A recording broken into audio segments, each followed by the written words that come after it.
안녕하세요. 저는 10살, 8살인 남자아이들을 키우고 있는 40대 초반의 워킹맘입니다. 애들 아빠는 40대 중반이고 맞벌이로 지내며 둘이서 벌어오는 월 수입은 세후 900만 원 정도 됩니다. 그마저도 부부끼리 살면 여유가 있었을는지는 모르겠지만 집 사느라 빌린 대출금 갚고 애들 대학 등록금에 이것저것 미리 저축하고 있으며 생활을 하다 보니 빠듯한 게 많아요. 그리고 무엇보다 넷이서 살아도 빠듯할 형편에 시어머니까지 모시고 학가하며 사느라고 추가로 지출되는 금액이 많았습니다. 입 하나 더 늘었을 뿐인데 생각보다 지출이 크더라고요. 애들 학원 한두 개 정도는 보낸 값만큼 지출이 생겨났었으니까요. 시어머니는 처음부터 저희랑 같이 사셨던 건 아니셨어요. 그런데 시아버지가 뇌출혈로 쓰러지시고 병원 들어가시면서 상의도 없이 사시던 집을 팔아버리더라고요. 그게 벌써 3년 전입니다. 멀쩡한 집 한 채를 팔아버리고는 혼자 살기 무섭고 적적하다며 짐 싸들고 저희 집으로 들어오셨던 시어머니의 무대뽀에 저는 백기를 들 수밖에 없었어요.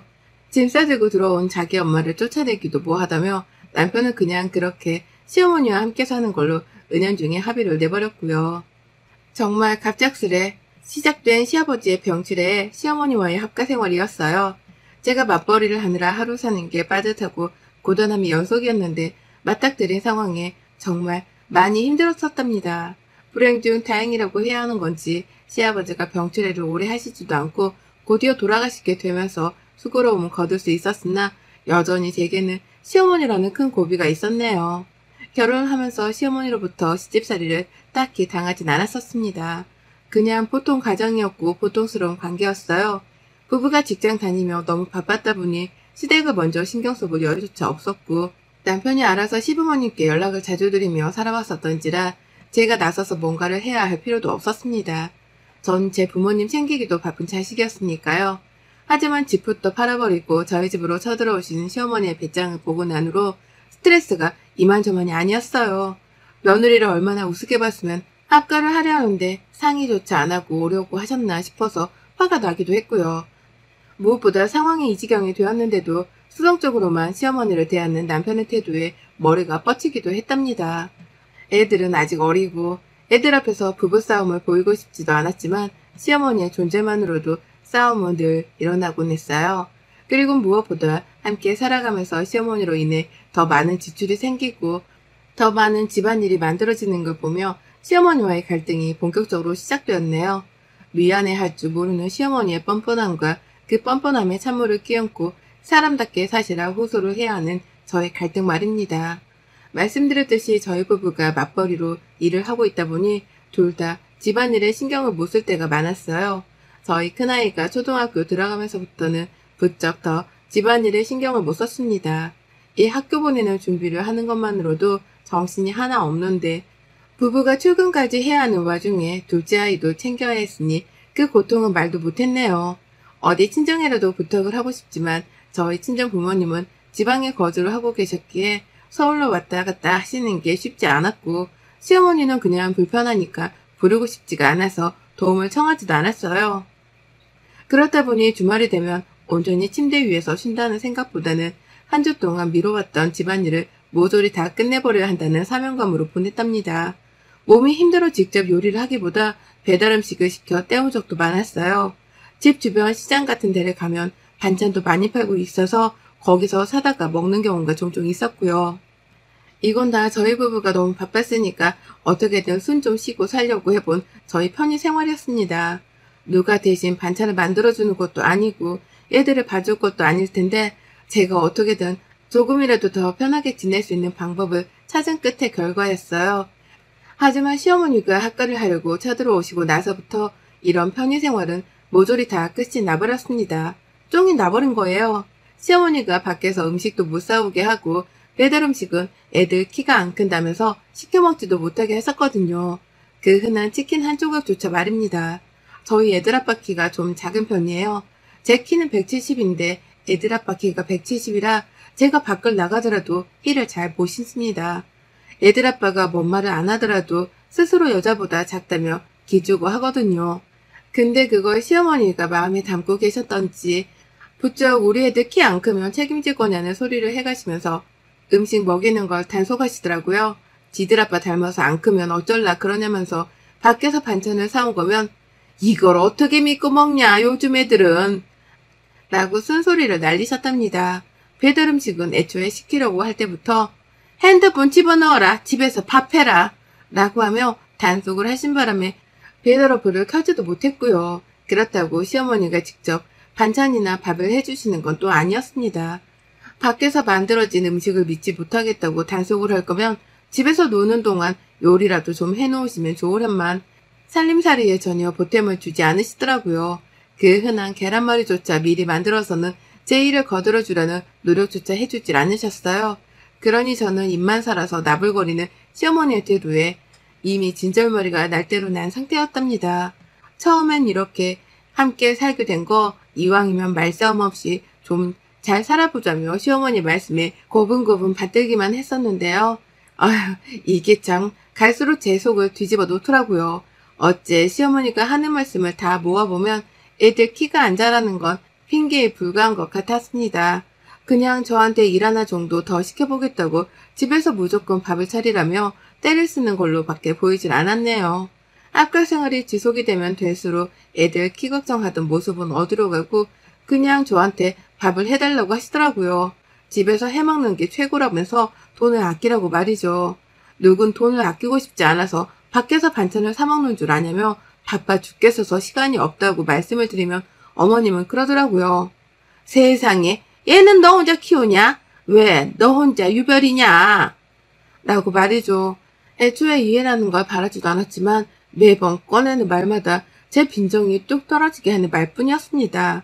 힘들지 않냐는 위로 한마디가 필요했을 뿐인 전 도대체 왜 이런 취급까지 받아가면서 시어머니를 모시고 살아야 하나 싶었죠.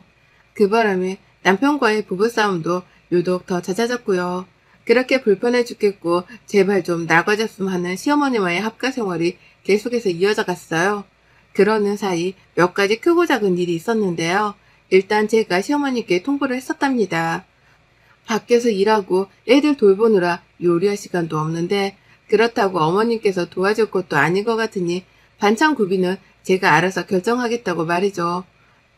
또다시 거면 그 시간에 직접 반찬 하나라도 만들어 놓으며 이 집안에 계시는 이유 좀 보여달라고 하니 입을 꾹 다물고는 불만 가득하다는 표정을 지어 보이면서 방 안으로 들어가더라고요. 그래서 그때부터 전 대놓고 욕먹을 각오를 해가면서 시장에 가다가 반찬을 사왔습니다.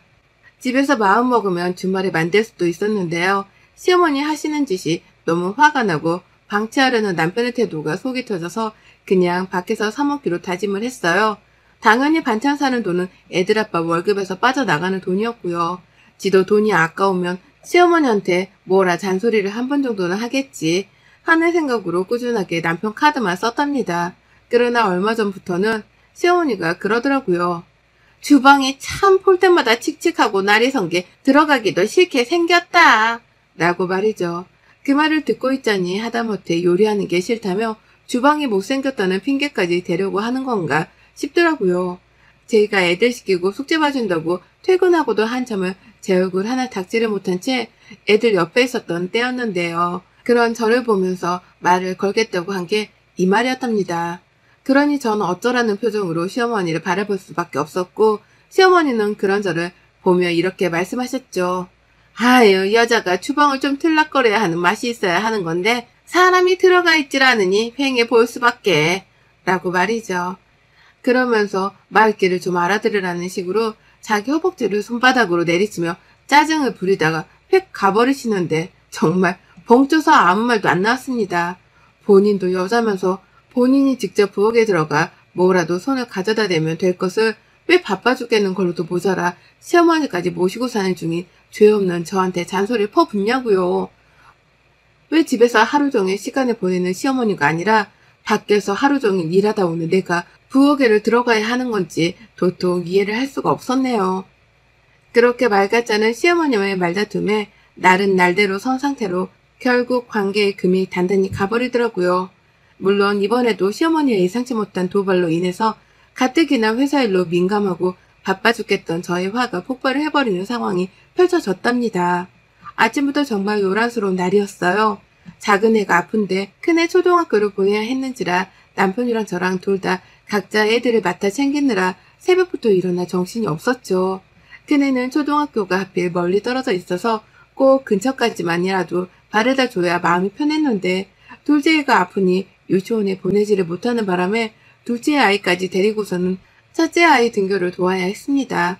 그리고 나서 바로 병원으로 갈 생각이었어요. 회사에다가는 뒤늦게야 오전 반차를 쓴다고 말을 해놓은 상황이었고요. 그렇게 전쟁과도 같은 아침을 치러냈습니다. 남편에게 도와달라 하려고 했지만 남편은 중요한 일이 있어서 그날만큼은 회사를 빠지면 안 된다고 하더라고요. 시어머니는 말하기도 입 아프지만 그 난리를 치며 저희 부부가 대화를 나누는 아침에도 혼자 방문을 꼭 걸어 잠그고서는 나올 생각도 안 하셨어요. 아이 등교를 시켜줄 법도 하신데 아침마다 본인은 아침잠이 많은 사람이라면서 나와볼 생각도 안 하셨죠. 그러니 어쩌겠어요. 제가 자초해서 회사를 빼먹는 수밖에요. 그렇게 큰애를 등교시키다가 가는 길에 아는 학부모와 아이 친구를 만나서 같이 등교를 보내버렸고 저는 작은 아이를 들쳐업고 택시를 타고서는 바로 병원으로 갔습니다. 애가 링거름하는 동안 내내 곁을 지켰고 그러다가 아이를 집까지 도로 바래다주고 나서야 저는 회사에 출근을 할 수 있었습니다. 그때 시어머니는 집안에서 혼자 TV를 보며 사과를 깎아드시고 계시더라고요. 저는 바쁘다며 시어머니는 쳐다도 보지 않았고 얘를 눕혀놓은 후 얘가 아프니 한 번씩이라도 꼭 봐주세요. 라고 신신당부를 하고야 나왔습니다. 그리고 그날 저녁 부장님 배려로 제가 좀 일찌감치 퇴근을 했어요.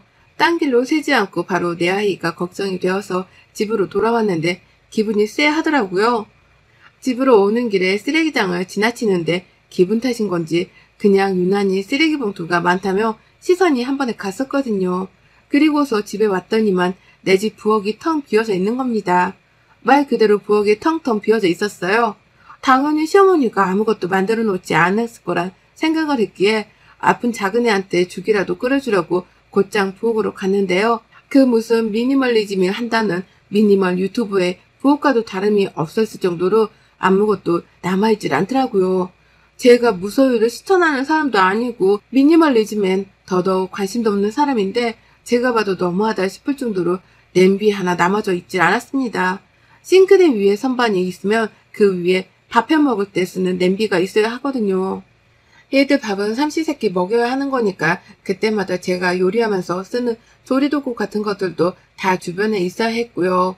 이를테면 스테인레스, 집게나 후라이팬 같은 거 말입니다. 근데 정말 아무것도 선반 위에 없더라고요. 그러니 저는 내가 꿈을 꾸는 건가 싶어서 눈만 껌뻑거리다가 뒤늦게야 실종된 주방 도구들을 찾겠다며 주방을 뒤지기 시작했죠.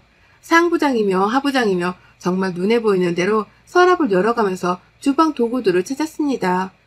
베란다로도 뛰어가서는 혹여나 어딘가에 시어머니 혹은 애들이 장난친다고 숨겨놓은 건 아닐까 싶어 막 뒤졌죠. 하지만 끝까지 보이질 않았습니다. 제 주방 도구들이 말이죠. 그리고 뒤늦게야 어머님 라면서 시어머니를 부를 생각을 했네요. 여기 있어야 할 것들이 어딜 간 거냐고 하면서 시어머니를 부르자마자 추궁을 시작했죠. 가뜩이나 새벽부터 아픈 애 끌어안고 병원에 데려가느라 힘이 들 대로 힘든 하루였는데 퇴근을 하고 나서도 일이 생긴 것만 같아 신경은 예민해질 대로 예민해진 상태였습니다. 그런데 제가 불러서 대답을 해달라 물어도 시어머니는 혼자서 별 요란을 다 떤다는 표정으로 요동 없이 절 보더라고요. 그리고는 말씀하셨죠.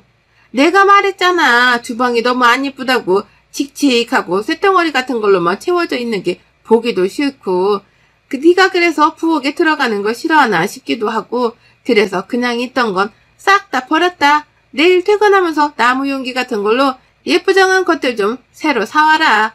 라고 말이죠. 와, 어머님이 글쎄 기존에 있던 멀쩡한 주방 용기들을 못생겼다는 이유만으로 내다 버렸다는 말씀을 하신 겁니다. 새 제품을 사들이면 며느리가 주방이 예뻐져 주방 일하는 맛이라도 들려 하지 않을까 싶어서는 제 허락도 없이 자기 멋대로 말이죠.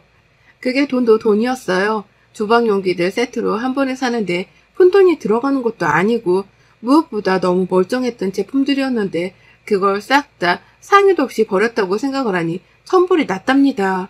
내 집에 쳐들어오실 때에도 며느리한테 허락 따위는 구하지도 않더니만 이제 하다 남의 살림살이에 손을 대는 데에도 허락을 구하지 않고 가져다 버릴 생각을 하셨다니 더 이상 제가 시어머니를 봐준다거나 아량을 베풀 만한 상황은 아니었어요. 이거 뭐 맞짱이라도 떠야 하는 건가 싶어 잠시 머릿속이 어질어질했는데요. 저는 저만의 방식으로 시어머니를 엿먹이기로 마음을 먹었답니다. 새로 부엌을 채우라는 시어머니의 말씀을 그대로 씹어버리고는 아이를 데리고 밖을 나갔어요. 본죽집에 가서 아이들한테 남이 만들어준 값비싼 죽을 먹였고 결제는 물론 남편 카드로 했습니다. 집에 돌아와서는 아이들만 놔둔 채 바로 또 마트를 갔어요. 그리고는 마트에서 파는 만들어진 반찬들을 10만원어치 넘게 구매를 했습니다. 물론 가족 구성원 5명에서 며칠이면 다 헤쳐먹을 양에 불과했는데요. 상관없었어요. 계속해서 그렇게 반찬들을 사고 밖에서 밥을 사 먹으며 남편의 카드를 쓸 생각이었어요. 이유는 하나, 시어머니가 요리를 못하도록 용기들을 죄다 허락도 없이 가져다 버린 탓이었고요. 그렇게 저는 무려 2주나 넘게 그 짓을 반복했습니다. 아침에 출근을 할 때에는 미리 사놓은 반찬에다가 햇반을 꺼내서 애들한테 줬고요. 퇴근하고 나자마자 애들 둘만 데리고서는 밖을 나갔어요. 혹여나 우리 애들 영양 상태가 안 좋아지면 어쩌나 싶어서 저녁마다 한우고기며 갈비집, 돼지고기집에 데려가서 고기를 먹였습니다. 물론 그때도 결제는 남편 카드로 했고요. 제가 자꾸만 밖으로 겉돌면서 부엌에는 아예 들어갈 생각도 안 하려 하니 남편이 먼저 화를 내더라고요. 도대체 요즘 무슨 일이길래 자꾸만 퇴근하고서 애들을 데리고 밖에 나가 밥을 먹냐고 말이죠. 하지만 전 꿈쩍도 않고 대답도 안 했어요. 그저 이렇게 쏘아대면서 입을 먼저 닫았죠. 눈이 있음 부엌을 가서 봐. 집주인 허락도 없이 주방용품을 가져다 버린 니네 엄마한테 가서 먼저 물어봐. 도대체 왜 그러는지. 라고 말입니다. 그러면 또 남편은 시어머니한테 가서 도대체 왜 마음대로 그걸 가져다 버려서 며느리랑 사이가 틀어지려 하시냐며 원망을 했고, 그러면 또 시어머니는 그렇다고 밖에 나가서 지들끼리 밥을 사 먹어? 싸가지 없는 것. 라고 하면서 남편에게 제 욕을 날렸답니다. 그리고 배가 고픈지 혼자 냉장고도 자주 뒤졌고 사놓은 반찬이 떨어졌기라도 하면 어쩔 줄을 몰라 하셨어요. 깔아놓은 배달랩도 없고 사용할 줄도 모르는 건 당연하고 그렇다고 며느리한테 밥을 차려달라 할 수도 없는 노릇이니 혼자 궁핍스러워 하셨죠. 밖에서 사 먹는 거 몸에 안 좋을 거라고 그렇게 며느리 앞에서 홍군형을 냈던 과거가 있는지라 차마 체면이 안 서는 건지 끝까지 밖에 나가 음식을 사 드시려고는 하지 않으셨답니다. 정확히는 모르겠지만 적어도 제가 출근을 안 하고 집에 있는 동안은 시어머니는 밥을 제대로 드시지 못하셨어요. 제가 출근하고 나서야 편의점에라도 가서 컵라면을 드셨을지는 아무도 알 수 없었으나 적어도 제가 집에 있는 동안 시어머니는 쫄쫄 굶으셨답니다. 본인도 자존심이 있어서는 먼저 배고프단 말을 안 하셨고요. 그렇게 전 2주가 넘던 그 시간 동안 애들만 데리고서는 우리 셋이서 입호강을 했어요. 날짜별로 다른 고깃집을 다니고 이색 음식을 사 먹으면서 남편 돈을 썼고요. 애들은 애들대로 맛있다고 좋아라 하고 그냥 우리 셋이서 시어머니의 도발 하나로 인해 완전히 입호강을 하고 살았습니다. 당연히 출근하면서는 애들한테만 밥을 먹이고 남편의 아침도 챙기질 않았어요. 일부러 애들 아침만 만들어주려고 하루치의 반찬만 사간 적도 있었죠. 그러니 슬슬 남편이 먼저 저에게 기어오더라고요. 자기야, 내가 퇴근하면서 주방용품 새 걸로 사올게. 라고 하며 어떤 스타일의 용기를 원하는지 출근 도중에 문자를 보내오기도 했고요. 주방용품을 왜 나한테 물어? 내가 주방에서 근무하는 사람도 아닌데 너도 요리할 수 있잖아. 네가 직접 요리해서 먹을 건데 네가 알아서 사봐. 라고 답장을 했더니 남편이 깨갱하고서는 대답을 하더라고요. 나도 요리할 거야. 아침마다 밥을 제대로 못 먹고 출근했더니 너무 힘들어서. 이제라도 내가 아침은 차릴 테니까 뭐 화난 거 있으면 이제 다 풀자, 응? 정확히 이렇게 말을 하면서 저한테 화를 가라앉히라 애원을 했답니다. 본인이 아침은 직접 차릴 수 있다고 제 말에 다 동의를 하니까 이제는 더 이상 밥 가지고 서로 투쟁을 하지 말자고 말이죠. 그러면서 마지막에 은근슬쩍 대답하더라고요. 그리고 당신 지난 몇 주 동안 밖에 나가 저녁 사 먹는다고 돈을 얼마나 쓴 줄 알아? 우리 둘 다 월급쟁이고 언제 퇴직할지도 모르는데 그렇게 돈 쓰는 건 아니잖아? 라고 말입니다. 그래서 제가 바로 전화를 걸어서 말을 해줬어요. 너 말 한번 잘했다. 우리 둘 다 월급쟁이고 언제 퇴직할지도 모르는데 그런 형편인 거 뻔히 하면서 니네 엄마를 내 허락도 없이 데려온 건 아니잖아. 내가 니네 엄마 노후까지 책임져야 해. 니네 엄마 노후까지 책임지고 살고 싶음 이제 너 혼자 살면서 너 혼자 효도하고 살아. 가짜는 효자 노릇 내 앞에서 그만하고 라고 말이죠. 그리고는 최후 통보를 했네요. 시어머니가 내 집에서 나가실 때까지 네 카드를 계속 쓸 거라고 말이죠. 시어머니가 갑자기 나가시는 게 힘드시다면 봐주기는 할 건데 제발 내 집에서 얹혀 사는 미안함이라도 보이게 하라고 말입니다. 요리를 하든 애들 등원 등교를 도와주든 뭐든 좀 사람 구실 좀 하고 살라고 남편한테 따져 물었어요. 노인네가 나이 들어 염치 없는 걸로도 모자라 행동 하나하나가 어쩜 그리 파렴치하냐며 말이죠.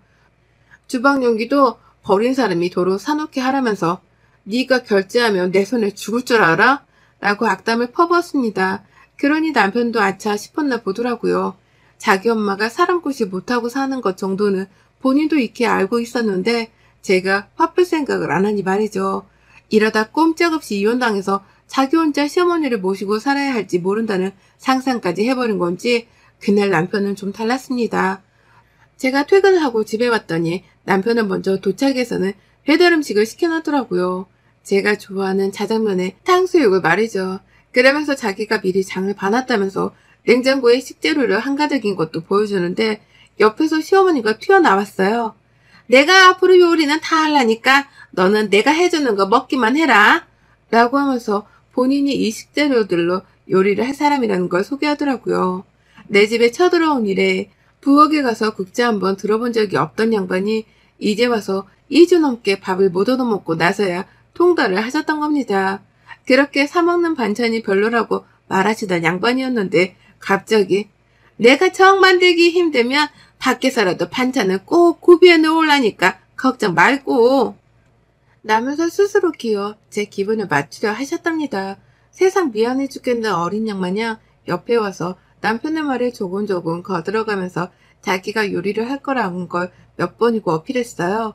그러니 나가서 아들카드 쓰며 사먹는 것도 그만하라고 땅바닥을 쳐다보고 말씀하셨죠. 그거를 보고 있자니 시어머니가 먼저 백기를 들었다는 사실이 와 닿았습니다. 오죽했음 저 자존심 강하고 콧대 높던 시어머니가 바닥을 쳐다보며 자기가 요리를 하겠다 나부를 떨어댈까 싶더라고요. 퇴근을 하자마자 시어머니한테 태도를 똑바로 하라고 닥달을 해줬을 남편의 성의도 상상이 되어 내심 흐뭇했고요. 왜 진작 이렇게 기어서 내 비위를 맞춰주려 하질 않았나 싶어 시어머니께는 새삼 뒤끝이 발동을 하려 했지만 저도 우리 남편 월급 모으는 걱정은 해야 하는 처지였기에 그쯤에서 외식 결정은 그만두기로 했답니다. 그리고는 어머님이 요리를 하실 거라는 말에 몇 번이고 말도장을 찍으며 확인을 했고요. 그때부터 지금껏 저희 집안의 부엌 풍경은 제법 바뀌었답니다. 시어머니가 집안의 요리를 완전히 떠맡게 되었거든요. 남편은 애들 등원에 등교를 도와주고 저는 그냥 퇴근해서 애들 밥 먹는 거 돕고 숙제하는 것만 도와가며 전보다 훨 바쁘게 살고 있답니다. 저 이제서야 좀 두 다리 뻗고 몸 편하게 살고 있어요. 시어머니는 내 도우미 아주머니에 불과하다고 꾸준히 취급을 하면서 밥을 얻어먹기만 하는 중이고요. 혹시라도 어머님이 또 게으름을 피우실까 싶어서 여태껏 저는 남편의 카드를 핸드폰 케이스 안에 챙기고 다니는 중이랍니다. 언제든지 애들 불러다 밖에서 우리 새끼리만 외식을 하며 돈을 쓸 준비태세를 갖추기 위해서요. 또 내 속 뒤틀리게 하면 한우집에라도 당장 가 고기를 털어 먹을 겁니다. 여러분의 생각은 댓글로 남겨주세요. 오늘도 시청해주셔서 정말 감사합니다.